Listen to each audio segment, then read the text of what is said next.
सबसे पहले तो मैं साधुवाद दूँगा हमारे यशस्वी मुख्यमंत्री श्री शुभेंदु अधिकारी जी को कि इतना अच्छा बजट उन्होंने प्रस्तुत किया।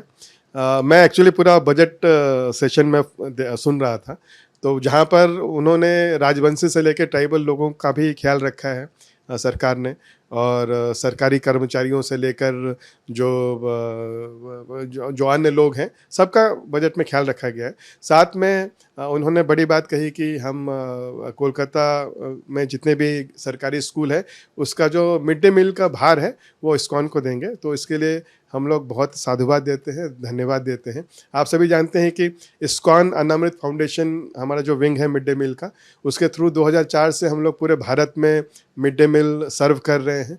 8 राज्यों में 21 से भी ज़्यादा शहरों में हम मिड डे मील हम लोग देते हैं, और रोज़ाना 10 लाख बच्चों को हम लोग पूरा जो संपूर्ण पौष्टिक आहार है, हॉट मील है, वो मिड डे मील के थ्रू हम लोग पहुंचा रहे हैं। ये तो अभी सरकार ने कहा है कि हमें दायित्व निभाना है, तो ये हमें पता चल जाएगा कुछ दिनों में। और लेकिन ये समस्या नहीं है, क्योंकि हमारे दिल्ली के ऐसे ऐसे किचन है जहाँ पर लाखों बच्चों के लिए एक एक किचन में हम लोग मील्स तैयार करते हैं, और इतनी अच्छी तरीके से तैयार किया जाता है कि पूरा हाइजेनिक जो हमारा जो किचन है, 5 स्टार जो होटल्स होते हैं उनके किचन से भी अच्छा होता है। सफाई का बहुत ख्याल रखा जाता है। हम लोग क्योंकि पहले खाना भगवान के लिए बना रहे हैं, उनको भोग लगाते हैं, फिर भेजते हैं। बहुत लोग आशंका व्यक्त कर रहे थे कि कलकत्ता में तो लोग अंडा खाते हैं, नॉन वेज खाते हैं, तो इस्कॉन कैसे, मतलब ये बड़ी समस्या हो जाएगी।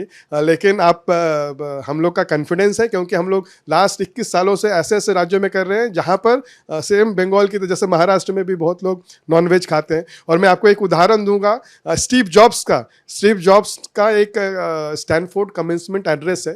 वो 2001 में 2002 में उन्होंने ये स्पीच दिया था, जिसमें वो बता रहे हैं कि मेरे पास इस्कॉन मंदिर, मेरे यूनिवर्सिटी से इस्कॉन मंदिर जाने का बस का टिकट का पैसा भी नहीं होता था, लेकिन स्टीव जॉब्स 7 मील पैदल जाते थे इस्कॉन मंदिर में। क्यों? क्योंकि वो संध्या के समय, जो शाम के समय जो वहाँ पर भोजन मिलता था उसको खाने के लिए, क्योंकि वो इतने गरीब परिवार से थे कि वो अफोर्ड नहीं कर पाते थे। और वो स्टैनफोर्ड यूनिवर्सिटी के एड्रेस में वो अप्रिशिएट कर रहे हैं कि वो इस्कॉन के उस खाने ने मेरे शरीर को पौष्टिक तो बनाया ही, लेकिन जब मैं इस्कॉन मंदिर में गया और वहाँ के लोगों का प्रवचन सुना, भक्तों का संग किया, तो वो मेरे माइंड को भी पोषित किया, और उसी के बदौलत आज मैं वो हूँ जो हूँ, इस्कॉन के बदौलत। तो ऐसी ऐसी शख्सियत, स्टीव जॉब्स, वो हमारे वेजिटेरियन मील का बहुत अप्रिशिएट करते हैं। और ये दूसरी बात ये भी है कि बहुत ये भूल धारणा बता दी गई है कि बंगाली कल्चर मतलब माछ भात डीम, वो भी बंगाली कल्चर है। लेकिन चैतन्य महाप्रभु का बंगाल क्या बंगाली कल्चर नहीं है? चैतन्य महाप्रभु जो 500 साल पहले आए थे, बंगाली फैमिली में ही आए थे, नवद्वीप में। उन्होंने गौड़िया वैष्णविज्म की स्थापना की, और प्रभुपाद जो इस्कॉन के फाउंडर आचार्य, वो भी एक बंगाली थे। उन्होंने भी वो सेम कल्चर को पूरे विश्व में फैलाया, वो सेम बंगाली कल्चर को विश्व में फैलाया।